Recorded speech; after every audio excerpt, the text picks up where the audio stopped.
Hi, എൻ്റെ പേര് Radhika Diju. Calicut medical കോളേജിലെ 3rd ഇയർ MBBS സ്റ്റുഡൻ്റ് ആണ്. അപ്പോൾ നീറ്റിനൊരു 5 months ഒക്കെ ഉള്ളൂ. എൻ്റെ നീറ്റിൻ്റെ ടൈമിൻ്റെ കഥ വെച്ച് നമുക്ക് സ്റ്റാർട്ട് ചെയ്താലോ?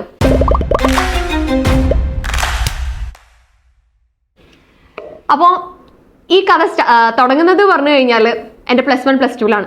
+1 +2 ഡോക്ടർ ആവണം എന്നൊരു എയിമോട് കൂടി ഒരു കോച്ചിങ് ഇൻസ്റ്റിറ്റ്യൂട്ടിൽ പോയി ജോയിൻ ചെയ്യും. അവിടെ നല്ല ഇൻറ്റൻസീവായിട്ട് 2 years പഠിക്കുകയും ചെയ്ത ഒരാളാണ്. അതിനുശേഷമാണ് നമ്മുടെ കോവിഡ് നടക്കുന്നത്. കോവിഡായി കുറേ രീതിക്ക് എന്താണ് പറയുക, യൂട്യൂബ് കത്തി കയറുന്ന ഒരു ടൈമായിരുന്നു. യൂട്യൂബ് കയറി ഉഴപ്പി. ഓക്കെ, 2 yearsന്റെ പ്രിപ്പറേഷൻ ചെറിയ രീതിക്ക് പാളിപ്പോയി എന്ന് വേണമെങ്കിൽ പറയാം. പിന്നീട് നീറ്റ് അടുപ്പിച്ചിട്ട് പെട്ടെന്നൊരു ചൂട് വരികയാണ്. അയ്യോ, ഇത്ര കാലം പഠിച്ചത് മൊത്തം വേസ്റ്റ് ആവൂലേ, ഈ ഒരു ചെറിയ ഉഴപ്പ് കാരണം ഇത് മൊത്തത്തിൽ പോവരുത്. കാരണം എന്താണ്, സ്കൂളത്തെ ആയാലും കോച്ചിങ്ങത്തെ ആയാലും ഒരേ ടൈമിൽ മാനേജ് ചെയ്ത് കൊണ്ടുപോകാൻ പറഞ്ഞാൽ അത്ര ബുദ്ധിമുട്ടുള്ള കാര്യമാണ്. അപ്പം അതൊന്നും വേസ്റ്റ് ആവരുത് എന്നുള്ളൊരു വാശി കയറുകയാണ്. നീറ്റ് എങ്ങനെയെങ്കിലും പഠിച്ചെടുക്കണം എന്നുള്ള ഒരു വാശി കയറി വീണ്ടും പഠിക്കാൻ തുടങ്ങി. അങ്ങനെ ആ ഡേറ്റ് എടുത്തു, 13 September 2020. ഒരിക്കലും മറക്കാത്ത ഒരു ഡേറ്റ് ആണ്. അത്രയും ഞാൻ ഡിസപ്പോയിന്റഡ് ആയ ഒരു ഡേയും കൂടിയാണ് എന്നെ കൊണ്ട്. അപ്പം അങ്ങനെ നീറ്റിന്റെ എക്സാം ഹാളിൽ കയറി. നമ്മൾ പറയില്ലേ, ഭയങ്കര ഇമ്പോർട്ടൻ്റ് ആയ ഒരു 3 hours. ആ ഒരു 3 hours വേണ്ടിയിട്ടാണല്ലോ അത്ര കൊല്ലം നമ്മൾ കഷ്ടപ്പെട്ടതൊക്കെ. പക്ഷെ ആ ഒരു 3 hours എൻ്റെ എന്താ പറയുക, കുറച്ച് ശ്രദ്ധക്കുറവ്, അതേപോലെ തന്നെ ടൈം മാനേജ്മെന്റ്, ഇങ്ങനെ കുറച്ച് കാര്യങ്ങളൊക്കെ കാരണം മൊത്തത്തിൽ കൈവിട്ട് പോവാണ്. ഇപ്പം നിങ്ങൾ നീറ്റിനെ കുറിച്ച് അറിയുന്ന ഒരാളാണെങ്കിൽ അറിയാവുന്ന ഒരു കാര്യമായിരിക്കണം, 2020 നീറ്റിന്റെ പാറ്റേൺ പറഞ്ഞാൽ നീറ്റ് കണ്ടതിൽ വെച്ചിട്ട് ഏറ്റവും സിമ്പിൾ ആയിട്ടുള്ള പേപ്പറാണ്. കോവിഡ് കാരണവും അതേപോലെ ഓൺലൈനിലേക്ക് പെട്ടെന്നുള്ളൊരു സ്വിച്ചിങ് കാരണവും ഒക്കെ NTA ആ ഒരു കൊല്ലത്തെ നീറ്റ് നല്ല എളുപ്പമാക്കി. പക്ഷെ ഞാൻ പെട്ടു, ഞാൻ ഉഴപ്പിയിട്ടുണ്ടായിരുന്നു. ആൻഡ് അത് കൂടാതെ ഉള്ളിൽ കയറിയിട്ട് എന്ത് ചെയ്യണം ഏത് ചെയ്യണം ഒന്നും മനസ്സിലാവുന്നില്ല. ഒരു ക്വസ്റ്റ്യൻ എഴുതുന്നു, ഓക്കെ അത് തെറ്റിന്ന് ഉള്ളിൽ തന്നെ മനസ്സിലാക്കുന്നു. അപ്പൊ തന്നെ ഞാൻ കാലിക്കറ്റ് മെഡിക്കൽ കോളേജ് പോയി, ഇനി ഈ മാർക്ക് വെച്ചിട്ട് എവിടെ കിട്ടും? അടുത്ത ക്വസ്റ്റ്യൻ തെറ്റുമ്പോൾ ട്രിവാൻഡ്രം മെഡിക്കൽ കോളേജും പോയി. പിന്നെ 2 കൂടി തെറ്റുമ്പോഴേക്കും ഇതിപ്പോ തൃശ്ശൂരും ഇല്ല, പാലക്കാടും ഇല്ല, കേരളത്തിൽ എവിടെ എനിക്ക് അഡ്മിഷൻ കിട്ടാത്ത അവസ്ഥയാണ് എന്നുള്ളൊരു ആ ഒരു സിറ്റുവേഷനിലാണ് ഇരിക്കുന്നത്. ഓരോ എന്താ പറയാ, മണിക്കൂർ കഴിയുമ്പോഴും അനൗൺസ്മെന്റ് ഉണ്ടാവല്ലോ, ഇനി 1 മണിക്കൂറേ ഉള്ളൂ നീറ്റിന്, അരമണിക്കൂറേ ഉള്ളൂ. അപ്പോഴൊക്കെ നമ്മുടെ ഹാർട്ട് ബീറ്റ് ക്ലിയർ ആയി കേൾക്കാൻ പറ്റുന്ന ഒരു സിറ്റുവേഷൻ ആയിരുന്നു. അപ്പോഴാണ് എനിക്ക് എന്നോട് തന്നെ ഒരു കുറ്റബോധവും അതേപോലെ ഒരു കൈൻഡ് ഓഫ് ദേഷ്യവും ഒരു റിഗ്രറ്റും ഒക്കെ തോന്നിയിട്ട് I was like I didn't prepare well enough. എനിക്ക് എന്നോട് തന്നെ ഞാൻ ചെയ്തൊരു ചതി പോലെയൊക്കെ തോന്നിപ്പോയി. അതായത് എന്തൊക്കെയൊക്കെയോ ഇൻഫർമേഷൻ ഗ്യാദർ ചെയ്ത് വന്നു, ഒന്നും മര്യാദയ്ക്ക് സ്റ്റാക്ക് ചെയ്ത് വെച്ചില്ല. ആ ഒരു രീതിയിലാണ് എനിക്ക് തോന്നിയത്. എനിക്ക് എന്തൊക്കെയോ അറിയാം, പക്ഷേ മര്യാദയ്ക്ക് പ്രകടിപ്പിക്കുന്നില്ല. അപ്പൊ നീറ്റിന്റെ ഒരു പാറ്റേൺ എന്ന് പറഞ്ഞാൽ നിങ്ങൾക്ക് എല്ലാവർക്കും അറിയുന്ന ഒരു കാര്യമാണ്. എനിക്ക് ഈ ക്വസ്റ്റ്യനുള്ള ആൻസർ അറിയാം എന്ന് പറഞ്ഞിട്ട് ഒരു കാര്യമില്ല. ഞാൻ അത് പോയി കറക്റ്റായി മാർക്ക് ചെയ്താലേ അറിയൂ എന്നുള്ളത് നിങ്ങൾ അംഗീകരിച്ച് തരുള്ളൂ. അതാണ് ഈ നീറ്റിന്റെ ഒരു എന്താ പറയുക, ഒരു സ്പെഷ്യാലിറ്റി എന്ന് വേണമെങ്കിൽ പറയാം. നിങ്ങളിപ്പോൾ അറിയാതെ പോയിട്ട് A മാർക്ക് ചെയ്തു, A ആണ് ആൻസർ എങ്കിൽ നിങ്ങൾക്ക് അറിയോ എന്നുള്ളൊരു ക്വസ്റ്റ്യൻ അവിടെ വരുന്നില്ല. ആൾക്കാർ നിങ്ങൾ ബുദ്ധിമാന്മാരാണ് എന്നുള്ള രീതിക്ക് മുദ്ര കുത്തും. അത് എന്താണ്, it's A kind of game and when you understand the game you can crack it. അതാണ് എനിക്ക് നീറ്റിനെ കുറിച്ച് മനസ്സിലായത്. അന്നപ്പോൾ ഭയങ്കര ഡിസപ്പോയിന്റഡ് ആയി ആ ഒരു എന്താ പറയുക എക്സാം ഹാളിൽ നിന്ന് ഇറങ്ങി വന്നു. പാരൻസ് കാത്തിക്കുന്നുണ്ടായിരുന്നു. പാരൻസിന്റെ അടുത്ത് ഞാൻ പറഞ്ഞു വിചാരിച്ച പോലെ ഒന്നും എഴുതാൻ പറ്റിയില്ല. വീട്ടിൽ പോയി മാർക്ക് കാൽക്കുലേറ്റ് ചെയ്തു. പിന്നെ പൊതുവെയുള്ള ചടങ്ങുകൾ, കരച്ചിലായി, ക്രാക്ക് ചെയ്യാൻ പറ്റൂല എന്നുള്ളത് മനസ്സിലായി. ഫ്രണ്ട്സിനെ വിളിച്ച് അവരുടെ മാർക്ക് ചോദിക്കലായി, അവർ ക്രാക്ക് ചെയ്യോ ഇല്ലേ എന്നുള്ളത് കമ്പയർ ചെയ്യാൻ തുടങ്ങി. ഇങ്ങനെ എല്ലാം കഴിഞ്ഞിട്ട് I came to the opinion, ഞാൻ റിപ്പീറ്റ് ചെയ്യാൻ പോവാണ്. ഇത്ര കഷ്ടപ്പെട്ട് 2 കൊല്ലം പഠിച്ചത് വെറുതെ അല്ല, അപ്പം എന്തായാലും റിപ്പീറ്റ് ചെയ്യണം എന്നുള്ളൊരു ഓപ്ഷനിലേക്ക് വരികയാണ്. And my score was 589. അപ്പൊ ആ ഒരു സ്കോർ വെച്ചിട്ട് എന്താണ്, സ്കോളർഷിപ്പ് കിട്ടുമായിരുന്നു കോച്ചിങ് ഇൻസ്റ്റിറ്റ്യൂട്ടിൽ. അതായിരുന്നു ആകെയുള്ള ഒരു ആശ്വാസം. കാരണം ഓൾറെഡി +1 +2 നല്ലൊരു സംഖ്യ കൊടുത്ത് ഏകദേശം ഒരു 3 lakhs അടുത്താണ് എനിക്ക് ആ ട്യൂഷൻ ഫീ കാര്യങ്ങൾ വന്നത്. അപ്പൊ അതിന്റെ ഒരു കുറ്റബോധം ഉണ്ട്. നമുക്കൊരു കുറ്റബോധം ഉണ്ടാവില്ല, നമ്മുടെ പാരന്റ്സ് ഇങ്ങനെ പൈസ അടയ്ക്കുന്നുണ്ട്, ഒരു കൈൻഡ് ഓഫ് റിസൾട്ടും എനിക്ക് ജനറേറ്റ് ചെയ്ത് കൊടുക്കാൻ പറ്റുന്നില്ല. ഇങ്ങനെയൊക്കെ എന്താണ് ഒരു വാഴയായി മാറുകയാണോ എന്നുള്ള രീതിയിൽ ഞാൻ എന്നെ തന്നെ നോക്കിയിരുന്ന ഒരു ടൈമാണത്.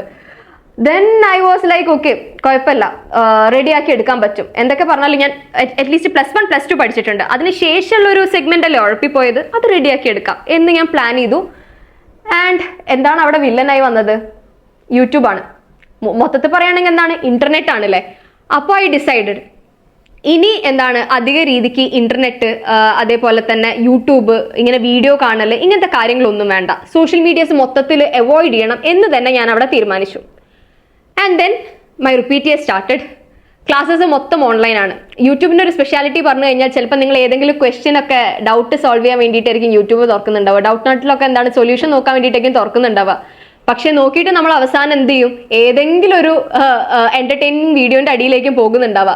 ആ ടൈമിൽ എനിക്ക് ഓർമ്മയുള്ള ഒരു കാര്യമായിരുന്നു, RJ ഒക്കെ യൂട്യൂബ് ചാനൽ തുടങ്ങിയ ടൈമാണ്. നല്ല രീതിക്ക് റോസ്റ്റ് വീഡിയോസ് ഒക്കെ ഇങ്ങനെ എന്റർടൈനിങ് ആയി നിൽക്കുന്ന ടൈമാണ്. അപ്പോൾ പിന്നീട് കുറെ അതിന്റെ വയ്യെ പോയിട്ടുണ്ടായിരുന്നു 2020 നീറ്റിന്റെ ടൈമിൽ. സോ 2021 സ്റ്റാർട്ടിൽ ഞാൻ എന്നോട് തന്നെ പറഞ്ഞു, ഏത് അടിപൊളി യൂട്യൂബർ വന്നാലും വേണ്ടിയില്ല, നമ്മൾ യൂട്യൂബ് തുറക്കാൻ പോകുന്നില്ല. നീറ്റിന് പഠിച്ചേ മതിയാവുള്ളൂ. ഇതുവരെയുള്ള ഹാർഡ് വർക്കിന് ഒരു റിസൾട്ട് ഉണ്ടാവണം. ആൻഡ് എങ്ങനെയെങ്കിലും ഒരു റിസൾട്ട് ഉണ്ടാവില്ല. നിങ്ങൾക്ക് ഇപ്പോൾ കുറെ ഇൻഫർമേഷൻ ഗ്യാദർ ചെയ്യാനുള്ള ഒരു എന്താ പറയുക ഒരു കഴിവുണ്ട്. ഇപ്പം എൻ്റെ കേസിൽ പറയുകയാണെങ്കിൽ എനിക്ക് +2 1200 1200 സ്കോർ ഉണ്ട്. പക്ഷെ ഞാൻ നീറ്റ് ക്രാക്ക് ചെയ്തിട്ടില്ല. അതിൽ നിങ്ങൾ മനസ്സിലാക്കേണ്ട ഒരു കാര്യമുണ്ട്, നീറ്റും നിങ്ങളുടെ സ്കൂളും നല്ല ഡിഫറെൻ്റ് ആണ്. സ്കൂളിൽ ഇപ്പോൾ നിങ്ങൾ പഠിച്ചൊരു കാര്യം കുറേ പാരഗ്രാഫാക്കി എഴുതാനുള്ള ഒരു കഴിവുണ്ട് എങ്കിൽ, കുറെ തള്ളി മറിക്കാനുള്ള കഴിവുണ്ട് എങ്കിൽ, നിങ്ങൾ സബ്ജക്ട്സ് ഇല്ലെങ്കിൽ ഇപ്പോൾ ലാംഗ്വേജസ് ഒക്കെ നിങ്ങൾക്ക് എന്തായാലും പാസ്സാൻ പറ്റും. സബ്ജക്ട്സ് കുറച്ച് ഡെറിവേഷൻ പഠിച്ചു പോയാൽ മതി. ഡെറിവേഷൻ എവിടെ എന്ത് ഉപയോഗിക്കുന്നുള്ളത് അറിഞ്ഞില്ലെങ്കിലും നിങ്ങൾക്ക് നല്ലൊരു സ്കോറിൽ എത്താൻ പറ്റും. പക്ഷെ നീറ്റ് അതല്ല. അപ്ലൈ ചെയ്യാൻ അറിയോ ഇല്ലേ, അതാണ് ക്വസ്റ്റ്യൻ. അപ്പോൾ നല്ല രീതിക്ക് നിങ്ങൾക്ക് കൺസെപ്റ്റ് അറിയണം. ആൻഡ് ഓൾസോ ഇത് എങ്ങനെയെങ്കിലും ഒരു എന്താ പറയുക, ഇപ്പം നീറ്റിനുള്ള ആ ഒരു 180-200 ക്വസ്റ്റ്യൻസ് നിങ്ങൾ ഒരു 2 ദിവസം കൊണ്ട് സോൾവ് ചെയ്ത് തന്നിട്ട് കാര്യമില്ല. അതിനൊരു ടൈം ഫ്രെയിം ഉണ്ട്. ആ 3 മണിക്കൂറിനുള്ളിൽ നിങ്ങൾ സോൾവ് ചെയ്യണം. ഇപ്പോഴത്തെ ഒരു ടൈം ഫ്രെയിം പറയുകയാണെങ്കിൽ 3 ഹാർഡ് 20 മിനിറ്റ്സ് ഉണ്ട്. എഗെയിൻ 20 മിനിറ്റ്സ് ബോണസ് ആണ്. ഓക്കെ, അപ്പം ആ ഒരു ടൈം ഫ്രെയിമിൽ എങ്ങനെ സോൾവ് ചെയ്യുക എന്നുള്ളത് ഞാൻ പഠിച്ചെടുക്കുന്ന ഒരു ഇയർ ആണ് റിപ്പീറ്റ് ഇയർ. ഞാൻ മനസ്സിലാക്കിയ കുറേ കാര്യങ്ങളുണ്ട്. ഇപ്പം എനിക്ക് പൊതുവേ കേട്ട് പരിചയമുള്ള ഒരു കാര്യമായിരുന്നു റിപ്പീറ്റ് ഇയറിന്റെ ടൈമിൽ കോച്ചിങ് ഇൻസ്റ്റിറ്റ്യൂട്ടിന് എപ്പോഴും ഡയറക്ടേഴ്സ് പറയുന്നു, ബയോളജി ആദ്യം കയറി അറ്റൻഡ് ചെയ്യണം. ബയോളജി ആദ്യം അറ്റൻഡ് ചെയ്ത് കഴിഞ്ഞാൽ തന്നെ അവിടെ ഹാഫ് ഓഫ് ദ സ്കോർ കിട്ടിക്കഴിഞ്ഞ്. കാരണം എന്താ, ബയോളജിന്നാണ് 360 സ്കോർ വരുന്നത് 720 അല്ലെ. അത് കഴിഞ്ഞിട്ട് ബാക്കിയുള്ള 360 shared between physics and chemistry. അപ്പോൾ ബയോളജി സെറ്റ് ആയി കഴിഞ്ഞാൽ ഓൾമോസ്റ്റ് നീറ്റ് സെറ്റായി എന്നുള്ള രീതിയിലാണ് പറയാം. പക്ഷെ എന്താ പറ്റുക, നമ്മൾ ആദ്യം കയറി അറ്റൻഡ് ചെയ്യുന്ന സബ്ജക്റ്റിന് നമ്മൾ കുറേ ടൈം അങ്ങോട്ട് കൊടുക്കും. ഫിസിക്സിനും കെമിസ്ട്രിക്കാണ് എവിടെ ടൈം വേണ്ടത്. അതിനാണെങ്കിൽ അവസാനം ടൈം കിട്ടാതെയാവും. പിന്നെ നിങ്ങൾ ക്വസ്റ്റ്യൻ കയറിയിട്ട് തെറ്റി വായിക്കും, ആൻസർ പോയിട്ട് മാറി മാർക്ക് ചെയ്യും. ഇങ്ങനെ കുറേ കാര്യങ്ങൾ വരും. Time management is kind of directly proportional to tension. Time ഇല്ല കണ്ടു കഴിഞ്ഞാൽ നിങ്ങൾക്ക് ടെൻഷനൊക്കെ തന്നാലെ വന്നോളും. ഓക്കെ, അപ്പൊ നിങ്ങളിപ്പോൾ ടെൻഷൻ മാനേജ് ചെയ്യാൻ നോക്കുന്ന ഒരാളാണ് എങ്കിൽ ഞാൻ പറയും കുറച്ച് നിങ്ങൾ ടൈം മാനേജ്മെന്റിനും ഇമ്പോർട്ടൻസ് കൊടുക്കണം. അപ്പൊ ഞാൻ റിപ്പീറ്റ് ഇയറിൽ മോക്ക് ടെസ്റ്റിനൊക്കെ എന്ത് ചെയ്തു, ടൈം മാനേജ് ചെയ്ത് തുടങ്ങി. ഇപ്പം ആ ഒരു ടൈമിൽ പറയേണ്ട ഒരു കാര്യമാണ് വീക്ക്ലി എക്സാംസ്. പക്ഷെ വീക്ക്ലി എക്സാംസിന് നമുക്ക് ടൈം കിട്ടുമോ, അത് വലിയ ബുദ്ധിമുട്ടില്ല. 30 മിനിറ്റ്സിന്റെ എക്സാം ആണ്, ഒരു സബ്ജക്റ്റേ ഉണ്ടാവുള്ളൂ. ബയോളജിനെ കുറിച്ച് മാത്രം തിങ്ക് ചെയ്യുകയാണെങ്കിൽ ഒരു ബുദ്ധിമുട്ടില്ല. നേരെ മറിച്ച് ബയോളജിനെ കുറിച്ച് തിങ്ക് ചെയ്ത് അതിന്റെ ഇടയിൽ കെമിസ്ട്രി നോക്കി പിന്നെയും ബയോളജിയിലേക്ക് വരിക എന്ന് പറയുന്നത് ഭയങ്കര ബുദ്ധിമുട്ടുള്ള കാര്യമാണ്. അപ്പൊ 30 മിനിറ്റ്സിൽ നമുക്ക് വലിയ ബുദ്ധിമുട്ടുണ്ടാവില്ല ടൈം മാനേജ് ചെയ്യാൻ. ഒരു സബ്ജക്റ്റ് ആണ്. നേരെ മറിച്ച് നമ്മുടെ നീറ്റിന്റെ പാറ്റേണിലേക്ക് വരുമ്പോൾ പൊതുവെ എല്ലാവരും പറയുന്ന ഒരു കാര്യമാണ്, എന്താണെന്നറിയാം, വീക്ക്ലി എക്സാംസിനൊക്കെ നല്ല മാർക്ക് ഉണ്ട്, പക്ഷെ മോക്ക് ടെസ്റ്റിന് മാർക്ക് ഇല്ല. എല്ലാവരും പറയുന്ന ഒരു ഡയലോഗേക്ക് നിങ്ങൾ മനസ്സിലാക്കേണ്ട, വീക്ക്ലി എക്സാംസിന് മാർക്ക് ഉണ്ടായിട്ട് കാര്യമില്ല. മോക്ക് ടെസ്റ്റിനാണ് നമുക്ക് മാർക്ക് വേണ്ടത്. കാരണം അതാണ് നമ്മുടെ നീറ്റിന്റെ പാറ്റേൺ. വീക്ക്ലി എക്സാംസിന് എല്ലാവർക്കും മാർക്ക് ഉണ്ടാവും. നമ്മൾ പൊതുവെ ഇങ്ങനെ പറയുമല്ലോ, എനിക്കറിയാം എനിക്ക് പഠിച്ചാൽ കിട്ടും, പക്ഷെ ഞാൻ അങ്ങോട്ട് പഠിക്കുന്നില്ല. അത് തന്നെയാണ് യൂണിവേഴ്സൽ പ്രോബ്ലം. എല്ലാവർക്കും അറിയാം എല്ലാവരും പഠിച്ചാൽ കിട്ടുന്നുള്ളത്, പക്ഷെ ആര് പഠിക്കും എന്നുള്ളതാണ് ക്വസ്റ്റ്യൻ. അതേപോലെ തന്നെ ആരാണ് മോക്ക് സ്കോറിന് ആ ഒരു നീറ്റിന്റെ ലെവലിൽ നല്ല രീതിക്ക് സ്കോർ ചെയ്യുന്നത് എന്നുള്ളതാണ് ക്വസ്റ്റ്യൻ. വീക്ക്ലി എക്സാംസ് ഇവിടെ മാറ്റർ ചെയ്യുന്നില്ല. ഓക്കെ, വീക്ക്ലി എക്സാംസ് എന്ന് പറഞ്ഞാൽ നിങ്ങൾ എന്താണ് ഒരു kind of number of questions നിങ്ങളൊരു ചാപ്റ്ററിന് അറ്റൻഡ് ചെയ്യണം. ആ ഒരു പാറ്റേൺ ഓഫ് ക്വസ്റ്റ്യൻസ് നിങ്ങൾക്ക് കിട്ടിയിട്ടുണ്ടോ ഇല്ലയോ ടെസ്റ്റ് ചെയ്യുന്ന ഒരു കാര്യമാണ് weekly exams. Time management weekly എക്സാംസിന് വരുന്നേ ഇല്ല.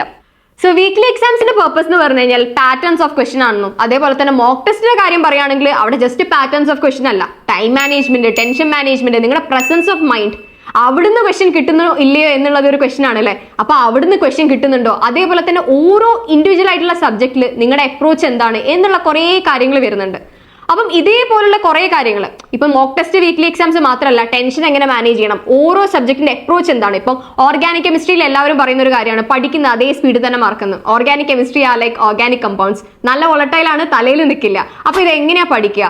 അതേപോലെ തന്നെ ഫിസിക്കൽ കെമിസ്ട്രി എങ്ങനെ പഠിക്കണം, ഇനോർഗാനിക് എങ്ങനെ പഠിക്കണം, ബയോളജി എങ്ങനെ പഠിക്കണം, ഷോർട്ട് നോട്ട്സ് ഉണ്ടാക്കണോ, ഫിസിക്സിന് ഫോർമുല ബുക്ക് വേണോ, ഇങ്ങനെ കുറേ ക്വസ്റ്റ്യൻസ് കാര്യങ്ങൾ നിങ്ങൾക്ക് ഉണ്ടാവും.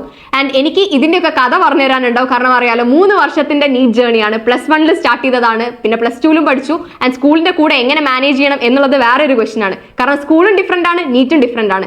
എങ്ങനെയാണ് ഇതൊന്ന് ഒരുമിച്ച് കൊണ്ടുപോവുക? ആൻഡ് അതിനുശേഷം ഞാൻ റിപ്പീറ്റ് ഇയറിൽ റിയലൈസ് ചെയ്ത മിസ്റ്റേക്സ് എന്തൊക്കെയാണ്, അത് എങ്ങനെയാണ് കറക്റ്റ് ചെയ്ത്, ഇങ്ങനെ കുറേ കാര്യങ്ങൾ എനിക്ക് നിങ്ങളുടെ അടുത്ത് പറയാനുണ്ട്. എനിക്ക് മാത്രമല്ല കേട്ടോ, എൻ്റെ ഫ്രണ്ട്സിനും ഇതേപോലെ നിങ്ങളുടെ അടുത്ത് കുറേ കാര്യങ്ങൾ നീറ്റായി റിലേറ്റഡ് ആയിട്ട് ഷെയർ ചെയ്യാനുണ്ട്. അപ്പോൾ ഇനി അങ്ങോട്ടേക്ക് നമുക്ക് ഇതേപോലെ ഓരോ ദിവസം ഓരോ കഥകളായിട്ട് ഒരുമിച്ച് പോവാം.